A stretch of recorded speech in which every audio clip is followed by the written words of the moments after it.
Well, good afternoon, everybody, or good morning, depending on where you are. My name is Garrett Schmidt, and I am the managing editor for VBCExhibitHall.com. And I'd like to welcome you all to today's live webinar hosted by Healthjump.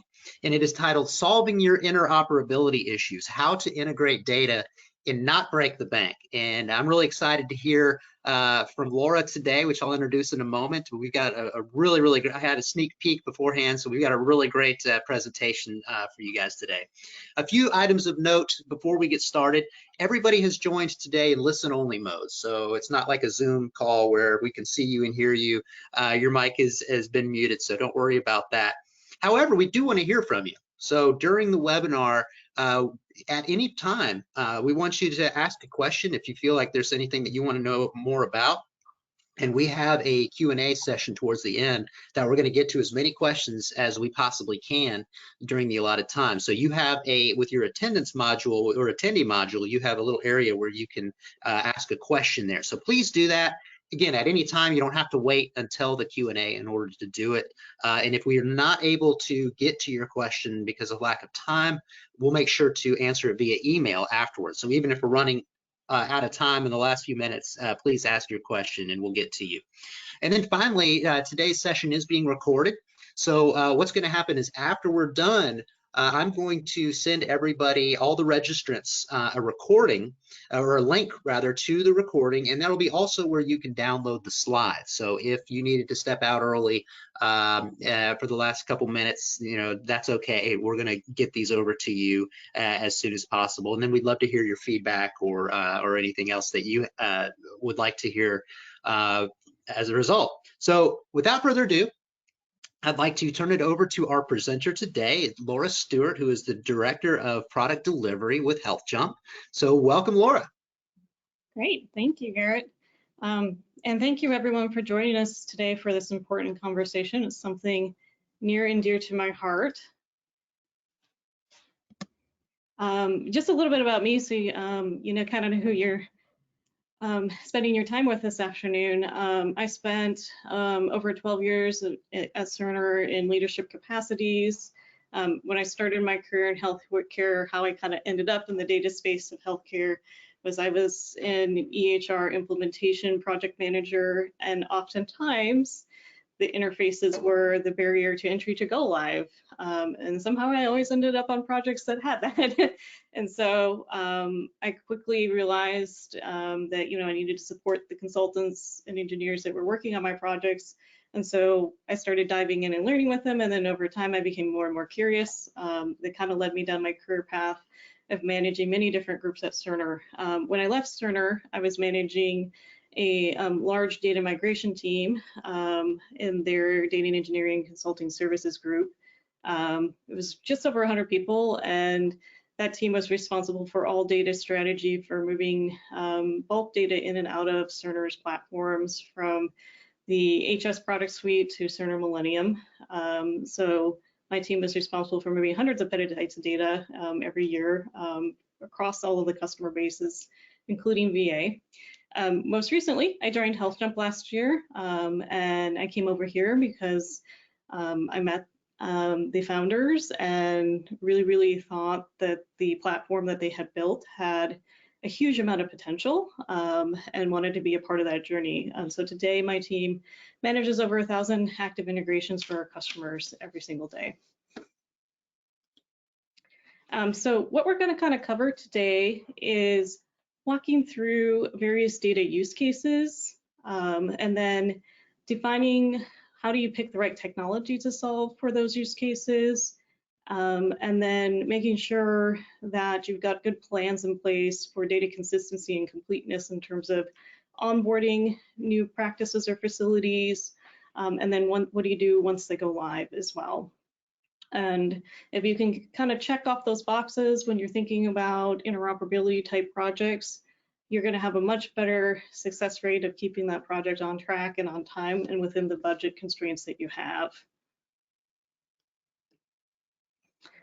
So like I said, first thing is thinking about the use case. And so I try to tell people that you really have to think about what are you trying to solve. So I'd like to know today, from a polling question, which Garrett's going to bring up, what best represents the need that you're trying to currently solve. Okay, Laura, I don't know if you're able to see this from your presenter view, but I put this up on the screen. So we'll give just a couple more seconds for everyone to respond. We've got some answers coming in here. And then I'll show everyone the results.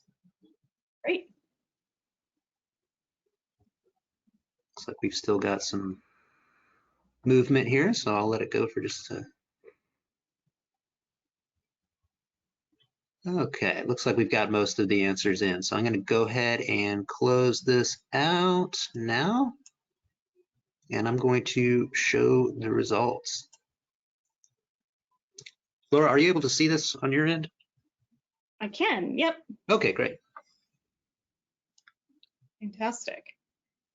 So it looks like the majority of folks are trying to solve ACO and value-based care, which type data needs, followed by patient care application related needs, and then analytics reporting, and a smattering of research and maybe some other edge use cases. So we'll spend our good chunk of time today talking about value-based care data needs, and hopefully you'll leave the presentation with a good framework in terms of how do you think about solving your specific puzzle.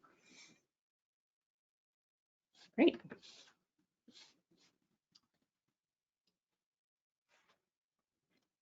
Uh-oh, did it take away your slides? I think it did. This is one of the challenges of doing these live. So everybody bear with us for a second. We didn't realize the polling question was going to take the slides down.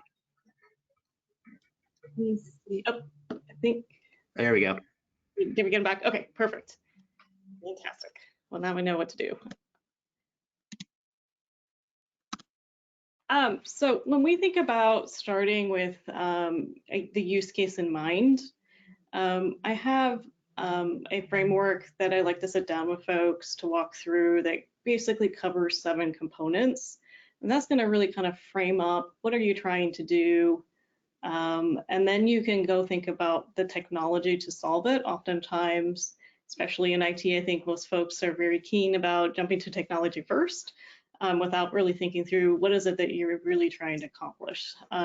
So starting with the direction of the data, do you just need to pull or extract data out of a system? And that data journey maybe stops at a data warehouse or a reporting type system, or do you need to pull it out and send something back into that same system or send something to another system? And then really you want to think about how often do you actually need to get that data? People will often jump to real time, but in many cases, real time might be overkill and maybe even more expensive and more costly to maintain if you don't actually need it. And so really think through, is this a one-time data extraction? Maybe it's something for a data archival for a system that is being sunset. Is it something from a reporting standpoint that maybe you only need quarterly, monthly, or weekly? Or do you need it more daily or near real time, but not necessarily real time? So make sure you understand what that means for you and your organization for what you're trying to solve. And then the next thing that I like to tell people to think about is, is the data that you really need actually supported by a standard that's out there today? So either HL7 or FHIR-based standards. And oftentimes what we see at Healthjump is the answer is probably partially. And there's many reasons for that in terms of adoption, new things in FHIR, et cetera. USCDI, it's still evolving and rolling out. And so you might not be fully supported there, and you'll have to think through if that's the case. When we talk about the technology end, do you need another plan in place for that? Even if it is supported, one of the things you want to think through is, do you understand how your end users are using the EHR? Now, in the ACO and in value-based care world, the answer is probably not likely, at least immediately, right? Because you've got hundreds of EHRs that you might need to connect to pull data out, and people document differently. There's a lot of ways that people actually enter data into a system, and There's a lot of ways that it's not supported in terms of interoperability because the EHR vendors build triggers based on what they think the appropriate workflow is. And so you want to think about that when you think about your use cases. You know, are they documented in a custom form or custom table they built specific to their workflows, et cetera, because it probably won't be supported by any kind of standard data movement that's out there today. Next, you want to think through who is the consumer of that data. So who ultimately is going to take that data and make some kind of action on it. And then you need to think before the data gets to them, what needs to happen to that data. So do you need to cleanse that data in some way, some form? Do you need to map it to some kind of standard because you're pulling it from a lot of systems, or map it to a custom file output for a payer site to ingest? So make sure you know what that means for you, or maybe you need to map it multiple ways, and make sure you get that documented. And then, you know, what action is going to take place once the data is received. And if you can kind of frame all that up, then you're kind of ready for the next step in terms of thinking about technology. So we're going to walk through a couple examples just so you kind of see what I mean by, you know, framing up the use case. So the first example is a basic patient engagement example. So the user story would be something like, I as a practice or facility want to notify patients of their upcoming appointments and send a post-appointment survey so that my patients receive the best, you know, service possible. So that kind of workflow, you would be thinking about, you know, hey, I need to extract, you know, the appointments and the demographics and the encounters once they've occurred, so I know that they happened. And then I'm going to send it on to the patient, so user phone numbers to send that reminder or survey after the appointment. Probably want to send this out every day. You might be able to get away partially with standards. You know, patients ultimately going to consume, you know, that information that you're sending to them. And there might be quite a few transformations that you might want to take place. So there's a lot of different appointment types typically that are built in systems, and you might want to actually normalize those all to, you know, a common type set. Same with different languages. You definitely want to know what language that patient's, you know, primary language is, so you communicate to them the right way. And, you know, what the phone types are. Is it their cell phone? Is it their home phone? What's their primary method of contact? So you get that in front of them in a way that they're going to respond to it and see it. And then lastly, what you want them to do is that they confirm their appointment, they show up, or they take action to reschedule it, and that they actually complete your, you know, post-appointment survey so you can take action on that feedback. Second example might be something to the effect of, you know, you as a practice might want to extract clinical data and send evidence-based care plans back for high-risk pregnancies. So a little bit more complex of a workflow. To do that, you're going to need to get basically everything about a patient's chart out, and you might even want to target only specific patient's charts where maybe they have a certain diagnosis or problem on their problem list to, you know, calculate the right patient cohort there. And then you might want to display back suggested care plans that are applicable for that patient based on their scenario. So this could be, depending on what you're doing, a daily thing most likely, or maybe more of a near real time thing, or real time. Most likely, workflows and standard-based specs are not going to get you all the way there, especially when you start talking about pregnancy histories, et cetera, that can be documented in many different ways, often not available in triggers from my experience with lots of EHR vendors. And then you want to get something back in front of the provider.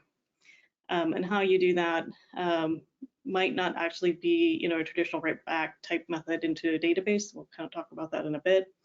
And then from a transformation perspective, you definitely probably want to get all of this data into some kind of standard data model so that you can make sure that you have efficient, you know, machine learning or routines on top of the data, so you're sending back the right care plans at the right time based on that patient's journey. And then ultimately, of course, you want that physician to take action on the information you've sent them back. Lastly, just to wrap your mind about our last use case that we're going to deep dive on today, we have, value-based care needs, right? And, the basic goal here is to, extract pretty much everything and get it into a format that you can use it to then do reporting on, right? And provide insight back to clinicians for care gaps. And then ultimately, hopefully, have a successful submission to a payer for your payment model in the right, reporting period timeline.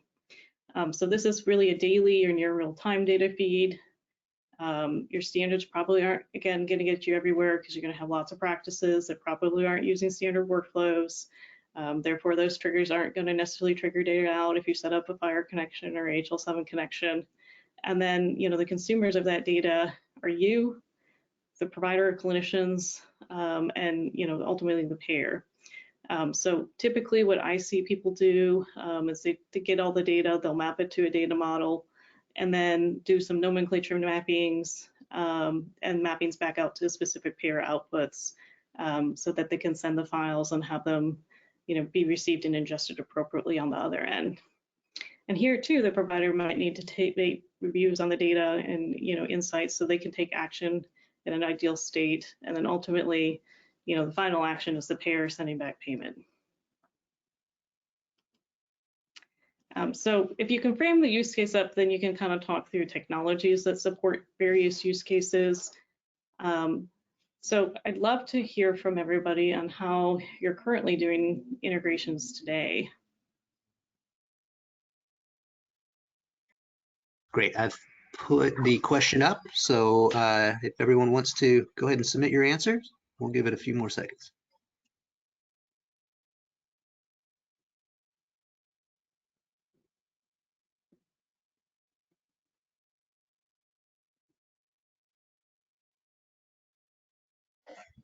Okay, we'll do about 5 more seconds here. We've got a couple answers still coming in.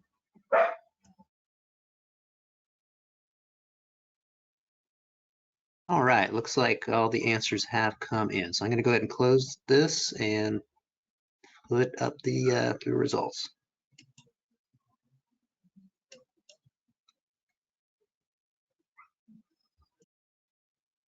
Okay, a little bit of everything. That's kind of what I expected to see.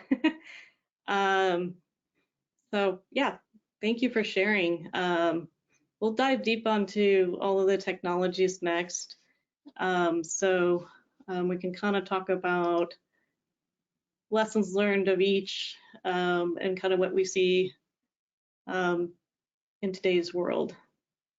So when we talk about technology here at Healthjump, and when I used to advise customers at Cerner, it's a conversation around, a lot of times folks will be having in their head, can I build or buy it? Same thing that I used to do in the other role I had at Cerner as well when I looked at technology too. What is the security around the data movement and what does that platform really look like? How does the project actually work in terms of data onboarding and in QA of that data so that you ensure that you're not just taking, garbage out and putting it in somewhere else? How are you going to monitor that integration post-conversion? And then, lastly, in terms of total cost, what other vendors are needed to support whatever technology and path that you walk down in terms of, procuring data. So when I think about build versus buy, and there's certainly good use cases for each, you really kind of want to frame up at least a couple key answers to some of these questions. So number one, how many connections across how many unique systems do you plan on doing in the next 2 years? So that you really know what that volume looks like, because that's going to drive down into, even what systems you should even evaluate, how much are they going to cost, how many FTEs, et cetera. So make sure you get that number kind of vetted out with what you think that might look like from a forecast perspective. And then the other thing you want to think about when you think about connections and unique EHRs is what data domains, and by data domain, I mean, do you need allergies? Do you need labs? Do you need vitals, et cetera? Because the more data that you need, the more extracts that you need as well, right? And so that also kind of plays into timelines. How much do you think you will ultimately need to spend if you're going to go build it in-house to support those connections from a product perspective? So do you need to go buy an interface engine? Do you need to stand up a data warehouse structure or a data lake? What vendor are you going to use? Do you have existing relationships with Microsoft or AWS to stand stuff like that up? Do you need a support ticketing system? All of those components you definitely want to think through in terms of total cost from a product perspective. And then that can kind of back you into, what products you want to use, how many connections you need. Then you can start thinking through how many FTEs do you need to actually build and maintain your data integrations. So when you think about FTEs, you definitely need to think about how big of an engineering team do you need? How much time from your security officer do you need to be a part of the initial onboarding and continued support of your feeds? Do you have project management support in-house? Do you have support analysts that you're going to need to hire or have them in-house? And then do you have someone out there that can go partner with various EHR vendors, create relationships as needed as well? And then you got to think about how you're going to train and grow, especially your engineering team. From my experience, even if you hire someone with good clinical workflow knowledge, prior experience, et cetera, unless they're going from a like-to-like scenario in terms of platform, et cetera, it's still probably a good 3 to 6 months before they're independent. And so you want to build that upfront into your timelines, right? And then, how are you going to actually train them? How are you going to go about your SOPs for data mining, things like that? And then how do you handle all the relationships with the vendors you're going to need? So think about all those things and really ask yourself if you have right stuff to support all of that, if you're thinking about building it in-house. And if you don't, and you go towards buy, there's definitely a lot of questions you want to ask potential future data partners that you want to think through with them. So from a technology standpoint, as you're evaluating potential data partners, you definitely want to ask how you're going to do it, right? So there's definitely advantages and limitations to each technology that's out there in the marketplace today. And so I'm just going to quickly kind of walk through them so you can kind of wrap your head around what I've historically seen, so that you can ask the same type of questions, get updates on specific vendors' timelines, et cetera. So when we start with HL7, which is where everybody kind of usually will start asking questions about, it's definitely common industry knowledge. It supports bidirectional communication in and out of a database. Big drawback though is it could take weeks to just get connectivity up alone, and typically you're going to have the EHR vendor involved, so there's a lot of extra costs that kind of gets added in, not only your cost to build the side of the interface or your data partner's cost to build the side of the interface, and then it might not support all the workflows that you need to pull that data back. And so you're going to look at, on a quick side, a 3-month, kind of timeline to get an interface live. Really, typically, they're closer to 6 and sometimes even more than that, depending on what you're doing. From a buyer perspective, also, common industry spec and knowledge. There's definitely support for bidirectional fire. The different fire calls, though, are going to be really dependent on vendor and what they support today. Everyone has to support, the USCDI calls, but beyond that, it's going to be limited. Can you get claims data out? Can you get charge data? Can you actually send something back in?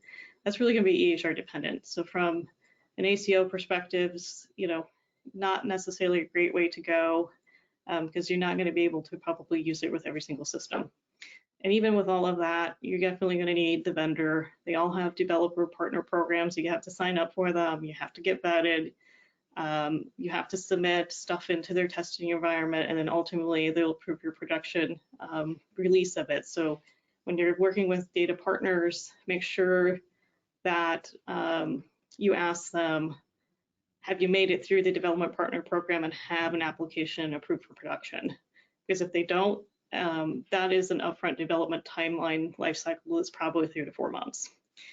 So keep that in mind. Sometimes we see CCD exchange come up in our conversations here at Healthjump. We try to steer clear of this as much as possible. There's just not a great way to exchange rich data sets. And so, if you have a data partner that wants to send you purely CCDs, I would question them why they don't support other workflows or methods. You're definitely still here too going to need the EHR vendor involved. And it's a much shorter timeline, but you're actually going to get much less than if you had gone with an Angel 7 or FHIR integration.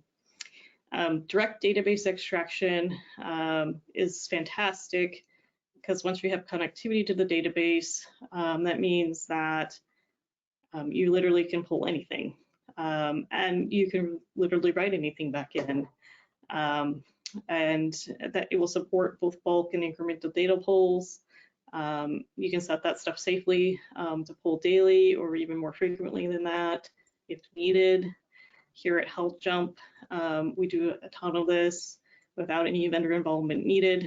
And we can take a connection live in less than a week, front to back, and we'll kind of walk through what does data onboarding look like here in a second, so you can know the right questions to ask there too, to how do you get to that week time frame, which is definitely going to improve your cost and getting stuff live faster. And then lastly, vendor APIs are out there too. They're proprietary. A lot of them have bidirectional, calls as well. They might not be available though for every EHR out there. And if they are, it's going to be limited selection, and it's going to look just like the FHIR path, where if they aren't already a supported developer, that could take a couple months to get stood up. And then once they are, things could potentially go very quickly if your data partner has a standardized path and process to pull data. So here at Healthjump, again, that's about a week to pull QC and take a data integration live. And then lastly, from an interoperability perspective, I always view interoperability as getting data to the right place at the right time in front of whoever needs to use it. And then there's various methods to do that, and read-only insights might be a way to do that. There are data partners out there, including Healthjump, that have ways to deploy something that sits with the EMR, so that clinicians and other end users can see something in context of their workflow, but doesn't actually write to the database, which means you can go and deploy much, much quicker and get that out in front of thousands of users and sites and in less than a month. So Healthjump's product that kind of sits in that space, we call it Beacon, and this is this example of what that looks like. So we provide the technology to our customers if they want to get something back in front of a clinician or physician to send messages back in. So that could be something as simple as, hey, they haven't had an annual wellness check this year. Do you want to close that care gap, and send them that nice reminder so it's right in front of them as they're going out throughout their day, and they can see that on patients, and we provide that to our customers to actually populate whatever they want on the card, so that they can get that back in front of the end user to make action on it. Next, you kind of want to ask, what does the platform look like and how secure is it? So when you're vetting data partners, you definitely want to ask what's happening under the covers. And if they say, oh, I use AWS or I use Azure, and they can't actually tell you what services they're using or how that workflow actually works on the back end, that's probably a good sign that they don't actually have something fully built out. And you should press again. If you don't get it, I would move on and find a vendor that actually is willing to share with you how data moves both in transit and at rest in terms of encryption. So Healthjump is an AWS stack. We've got our pipeline set up to scale, and that's how we support our 1,000+ integrations that are live pulling data every day. And we pull data back into our data lake, and then we aggregate it back to a common data model. and push that to our data warehouse. And that's kind of where we serve up that data to our customers. So one of the things you want to think through is how do you want to consume the data back, especially in the ACO use case, right? And so are they going to send you a flat file via some kind of unload process? Do you want to go retrieve it via API? Do you want webhooks sent to you? Do you want a different file format output like FHIR, HL7? Make sure you know what is supported, because your data needs in terms of sending stuff out might change over time. And so you definitely want to find a vendor that has supports for multiple data output formats, and then can support different frequencies as well. So as you're vetting people in the marketplace, make sure you are asking those questions so you're finding the right fit for you. The biggest thing that I see in the ACO space and value-based care space is getting data out is one thing, right? Getting data out that's clean and usable is a completely another story.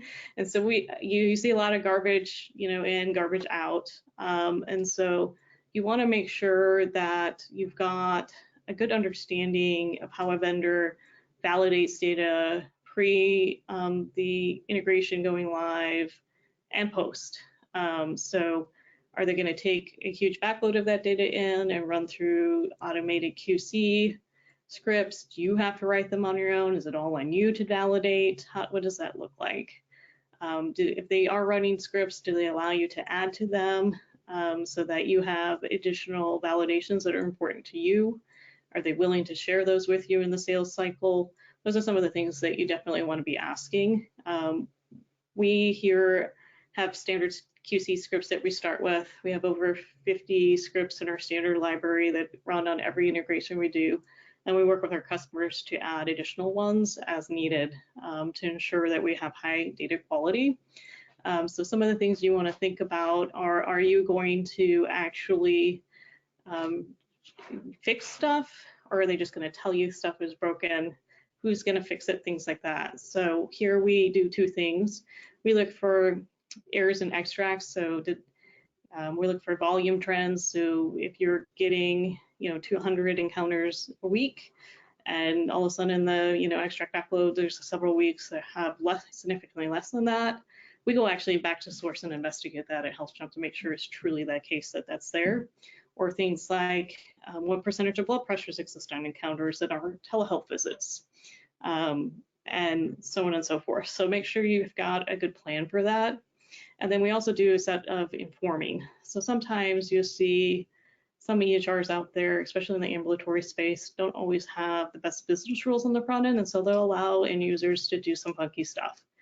So for example, when resolve date on an allergy before an onset date, where clearly someone just put the dates transposed into the system, and the system didn't stop them from doing that. So how are they going to inform you of those types of things so that you can take action with the clinic if needed to resolve them?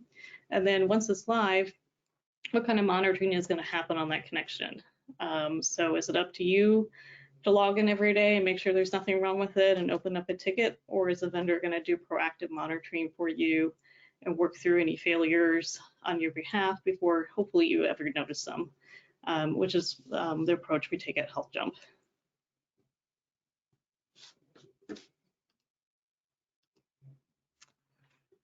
And then lastly, when you think about the use case in terms of vendor involvement, know what those vendor relationships look like with the data partners you're evaluating.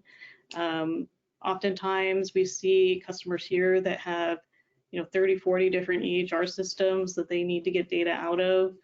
And you want to make sure that the data partners you're evaluating to pull data have those connections. They're already live. You're not going to be part of their development backlog timelines, or if you are, you know what they are up front. So you can plan around it and start maybe connections that they already have, supported standard out of the box while they're working on development work for net new connections for you, so that you've got a good plan in place to get data live quickly.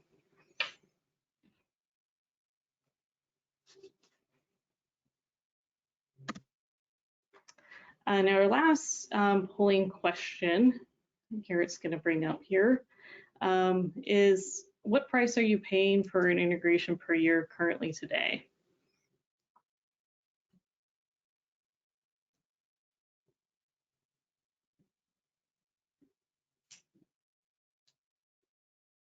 All right, we've got most of the answers in here, and obviously this is confidential information, won't be shared. Yeah, absolutely. It's just for us to get an idea. Okay, we are going to give everyone about 5 more seconds. 4, 3, 2, 1. Here we go, and I'm going to show the results.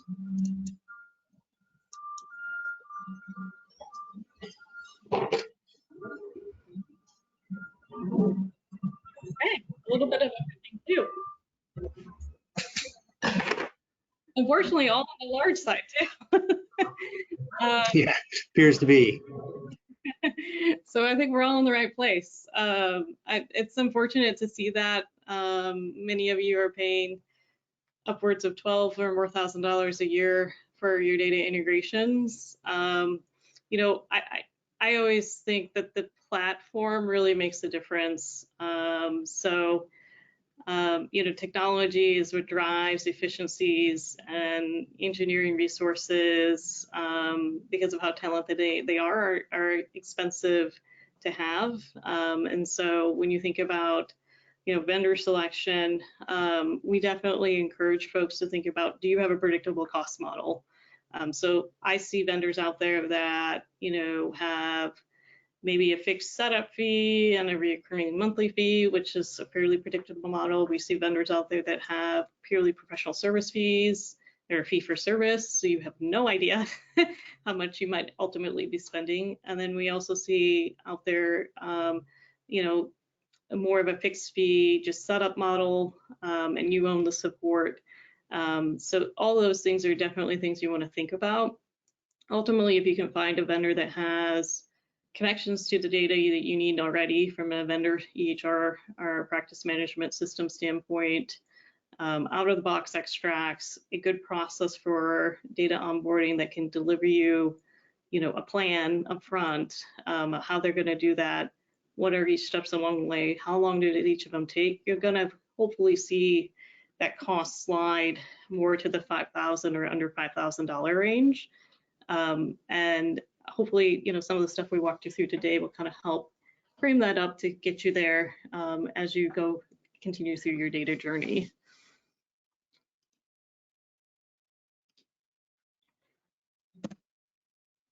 So just a quick sound bites, and then we'll take lots of Q&A. You know, you definitely want to make sure your process is friendly to the practice or facility that might have to be part of the setup. So think about their involvement too. You want to be able to measure your project plan in days, not months. And I think a lot of you have already figured out, just based on our polling, that, you know, you can't always rely on standard interoperability to get what you need done. And so those are some of the things that we think are, you know, key to our success, you know, as a company here at Healthjump, and definitely are things that you should think through as well as you continue your integration journey. And with that, I think we've got 20 or so minutes for question and answer. Okay, great. Well, this was a fantastic presentation, by the way, and we do have a lot of questions that came in, so we'll get to as many of these as we can. Again, if we're running out of time at the end, please continue to ask your question because we'll make sure to get back to you afterwards. So without delay, let's dive into some of these questions in no particular order here. First question is, what are you seeing as the next big demand for data? Sure. So I would say I've seen a lot of diving a layer deeper in terms of data. So we see a lot of people pull really standard stuff, but now we're starting to see, okay, I've got the rheumatology down the street practice and they have a custom form that they're documenting, pain joints scores on, etc. Can you pull that back out and model it into a standard model? So we see a lot of questions at Healthjump around expansion of data models and how can Healthjump help expand and support a data model for our customers. And that's kind of where we're seeing is training is layer deeper from the standard stuff that's kind of in USCDI or fire specs is, that layer deeper where, that's real specialty care takes place, that people are trying to uncrack and get out of a system. Okay, great. Moving right along, because again, we do have a lot of questions here, so we'll get to as many of them as we can. How do you go about getting data out of new EHRs that you've extracted from before? Sure. So our process back here at Healthjump is we first get connectivity set up. So we work with our customer to select a pilot. We get database connectivity set up, and we do a data mining process. So we go in and we go evaluate where all the tables are that have the data that we're trying to get out of the system. And then we go and do an extraction writing process in terms of writing those extractions. So we have a kind of standard code model for how we write those extractions so they're the most performant as possible. So when we're doing extracts, we don't have any performance related impacts to the end users that are using that system. And then we talk to our customer about, okay, when do we want to actually run these? So we make sure that we're not colliding with any operations jobs that might be running at night or during the day, et cetera, or peak times. So we work through that. And then we go through some of that QC we talked about earlier. Only, first time we do a new system, we go further in depth. So we do a lot of chart to data validation on top of our standard QC scripts. We have our customers look at it as well. And then when everybody feels good about it, that's when we turn it on for standard delivery output, whatever that might be. And the next one we do that same kind of rigorous validation 2 to 5 times. So we get different practices or facilities with different customers. So we really know that our out-of-the-box extracts are really strong to start with before we mark something GA. So we do several pilots when we take a new system live. Okay, great. And forgive me in advance if any of these are repetitive questions. You can just say that in your answer if I'm asking something that you've already spoken to. Next question is, what is meant by bulk data for fire? Sure. So bulk data extracts are something that most vendors are starting to support. Usually they were originally kind of meant, from my understanding, is to facilitate someone leaving the system. And so you get a big file output that then you got to kind of go make sense of and ingest. So it's not really meant for kind of real time or frequent polls or et cetera. It's meant for big polls for what kind of one-time use cases. Great.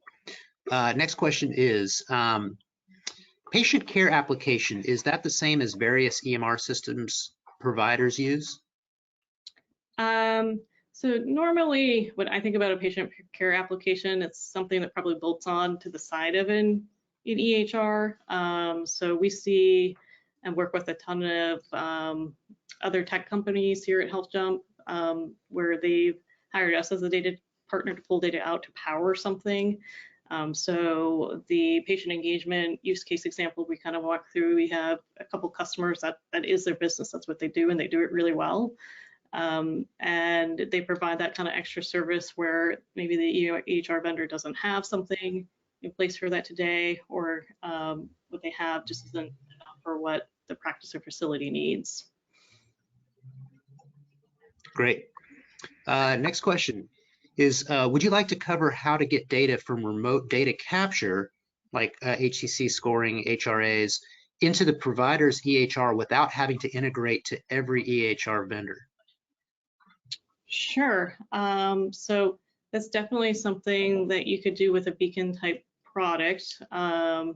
and get it in front of everybody so that they can see it.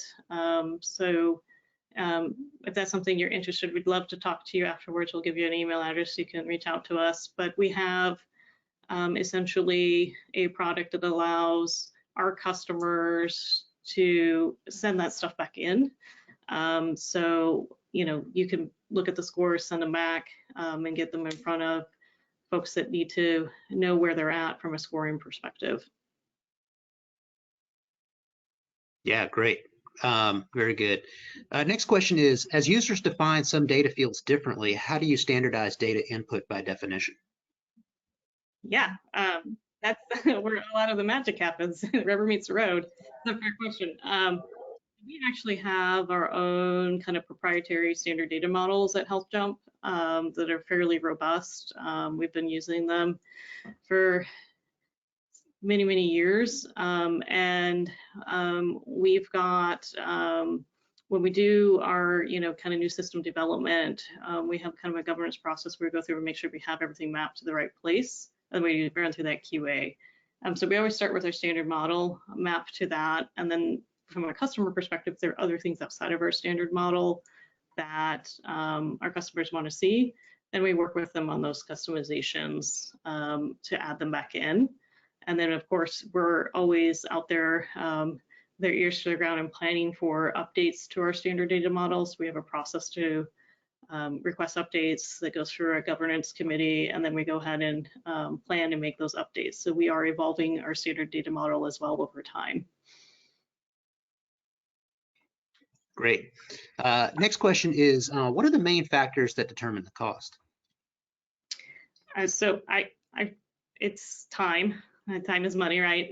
So if you can find a partner that can take stuff live quickly, they're probably not going to be as expensive as someone that is proposing a 6-month project to you.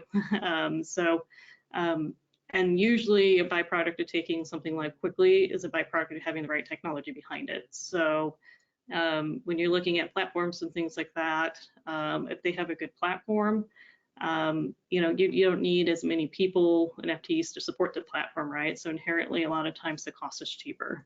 And that's kind of how we frame it up back here. So we have a small team of 15 people on our delivery side, and that includes our engineers and customer success managers and myself. And yet, we support over 1,000 integrations daily live, and new integrations coming onboarding, hundreds of them every month. So we are small but mighty, and we're mighty because we have an efficient platform that does a lot of things that would not be automated in a lot of other vendors' platforms from a data perspective. Great. And these next two questions, if these aren't able to be answered right now by you, I'm sure you guys will follow up via email afterwards, but I'll go ahead and ask them. And this one is, what proprietary vendors do not allow bidirectional data without approval, and what success have you had with Epic? Sure. I don't know if you're able to answer these questions, but I'm gonna put them out there. So I'd love to understand vendors that you're working with in terms of bidirectional, because that's really can be a vendor specific answer in terms of what you do and not about the vendor. In terms of Epic specifically, Epic is one of those vendors that a lot of people will tell us they do have challenges with. We today do all of direct extracts. So we'll connect to the Clarity reporting database and grab data out. We don't currently, from our customer standpoint, have anybody that is trying to send data back into Epic in terms of true direct writes back into Epic. So that's something we haven't solved before, but Epic does have their App Orchard store, which we're part of, and we have the ability to go do that work. We just don't have anybody live on it today. So those are things you probably want to look for is, how do they get the data initially out? And then if you're looking to get data back in front of people, are they an approved vendor that's gone through the App Orchard approval process so that they can actually do that? Okay, great. Next question here is, As a physician org launching an ACO REACH program with a diverse confederation of physicians and care delivery partners, all operating independently today, how quickly can we get all data centralized? Yeah, we get that answer question a lot, especially this time of year. So, we, have some new customers that we're working on onboarding right now where, we'll take up, between 100 and 200 connections before the end of the year. So if you've got, good connections in place, a project manager on your side that's ready to go, you can take them up pretty quickly if you've got the right data partner. So for us, that means, getting connectivity to those systems and then starting to pull data. And so it's really someone on your side to organize reaching out to the physician partners and care delivery partners that you have out there, setting up time with Healthjump to get a agent installed so we can get connectivity to start pulling data. And then Healthjump kind of picks it up from there and works with you directly to work through any QC and remediation and take it live. Okay, great. And this next question, it may be kind of a hot take, but we'll see how you respond. It says the VA spent billions of dollars on Cerner's integrations for its facilities EHRs, and it has failed. VA is considering terminating Cerner completely. What could Healthjump do that a company like Cerner was not able to, and why? That's fair. VA did spend a lot of money on a lot of things. And there's a lot of politics behind how that money is spent, both from a Cerner strategy proposal standpoint and the VA standpoint. But what I can say is, from a data movement standpoint, the way that that is currently designed and orchestrated is highly complex and has a million fail points. Part of that is they have a lot of partners involved outside of Cerner because they are federal contracts. They require third-party partner involvement, et cetera. The other thing of it is they have a lot of systems everywhere. Stuff is going in and out of data warehouses, going in and out of their HIE. So it's really complex. And, they're doing a slow rollout. And so they have to keep everything in sync across all the systems that they're still on Vista, which there are 120 of them. And then they have to keep Millennium in sync too. And so there's a lot of challenges with that, and it's really complex. But from a data migration perspective, the pieces that I was involved with, we were able to design a pretty straightforward process with VA, working with them to actually procure data from their data warehouse that already aggregated a lot of the data together, and then flip it through normalization processes, and then ultimately pick it up for ingestion at site go live, and then sync data back down in, for sites that weren't live yet, where you had patients that were going to go see specialists and stuff at other VA facilities on a recurring basis. But yeah, you're correct. They've had a lot of challenges. It's a huge rollout. There's thousands of people involved in it. And so, it's the lesson learned though, when we talk about how many people are at the table, how many cooks does it need to get something done. If you have a vendor that you're bringing and then brings the EHR vendors and et cetera, it takes time, money, and it adds to timeline and complexity. I think it's a great answer for a complex question and problem. Next question here is, and this may or may not be something you can address directly, but what is the per connection fee based on per physician, or I'm sorry, what's the per connection fee based on per physician or per beneficiary? Does that make sense? Yeah, it does. Here at Healthjump, it's actually neither. So we charge a per database connection fee and then reoccurring monthly fee. And we'd love to get you more information on that if you want to reach out afterwards.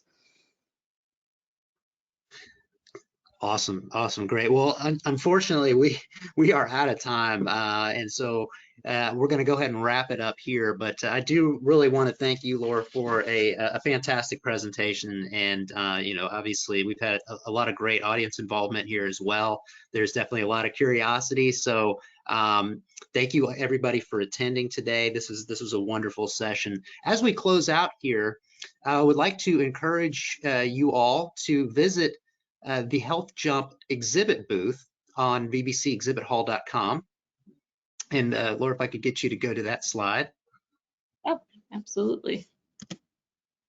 Sure, there you go. This is you can kind of see what it looks like there, but what you'll be able to do there is to dive in a little deeper on what Healthjump is doing in the value-based care space, and to interact with their team and learn a little bit more again about their products and services there. And there's a lot of great resources on bbcexhibithall.com.